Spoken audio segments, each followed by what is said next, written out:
హరిశ్రీ గణపతియే నమః. అవిఘ్నమస్తు శ్రీ గురుభ్యో నమః. వేద పండితులకు, పొదుజనులకు, బ్రాహ్మణోత్తములకు, హైందవధమును పాటించడం వారందరికీ శిరస్సు వంచి నమస్కారం. 2 యోగాలు చెప్తున్నాను. ఒకటి జ్యోతిష్యంలో లగ్న అధియోగం, చంద్ర అధియోగం. జనరల్గా ఏంటంటే షష్టాష్టమ వ్యాధిపతులు ఏ భావంలో ఉంటే ఆ భావాన్ని నశింపజేస్తారు. షష్టాష్టమ వ్యయాల్లో ఏదైనా గ్రహాలు వెళ్ళి పడేటైతే ఆ గ్రహాలు దెబ్బతింటాయి అంటుంటారు అన్నమాట. ఈ లగ్నాది యోగానికి మనకి లగ్నం నుంచి షష్ట, సప్తమ, అష్టమ స్థానములందు శుభగ్రహముల నుండి పాపగ్రహములతో కలవక మరియు పాపగ్రహముల దృష్టి లేకుండా ఆ 3 గ్రహాలకి ఉండి చతుర్థ భావమున పాపగ్రహములు లేనిచో లగ్నాధియోగము, లగ్న అధియోగము.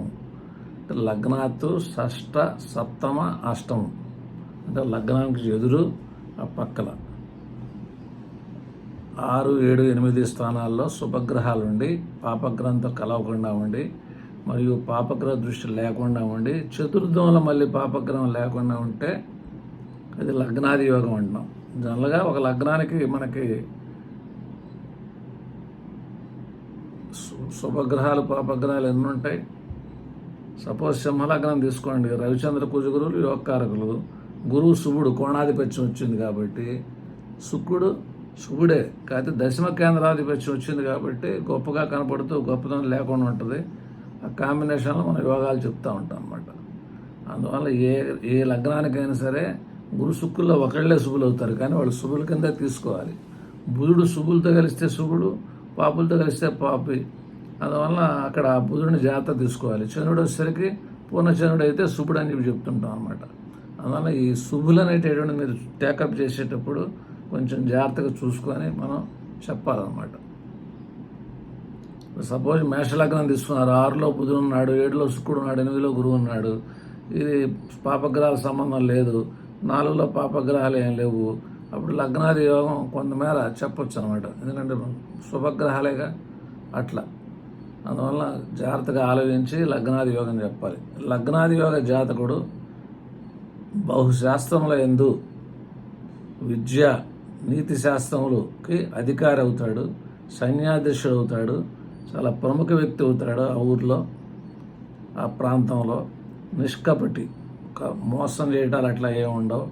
చాలా మహాత్ముడు, ఆలోచన శక్తి బాగుంటుంది, అందరూ మెచ్చుకునేలాగా ఉంటుంది. బాగా పేరు ప్రఖ్యాతి సంపాదిస్తాడు. యశస్సు, గుణము, ధనంతో అలరారేటటువంటి వ్యక్తి అవుతాడు. కనుక ఇది అధియోగం, లగ్నాధియోగం అనమాట. ఇది కొద్దిగా మంచి అనేటటువంటి ఉంటుంది కాబట్టి మనకి పాపగ్రహంతో కలవకూడదు, పాపగ్రహం చేత చూడబడకూడదు, 4 ఇంట్లో పాపగ్రహం ఉండకూడదు.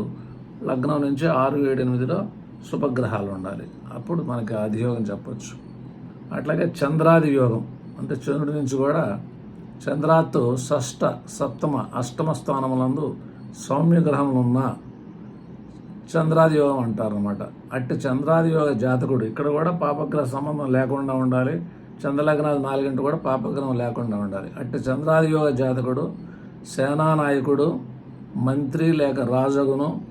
చంద్రాది యోగ జాతకుడు ఐశ్వర్యము, భోగాలు, శత్రువులను జయించేవాడు, చిరంజీవి, ఆరోగ్యవంతుడు, ఏ ప్రమాదములు అనేటటువంటి అతను జరగవు.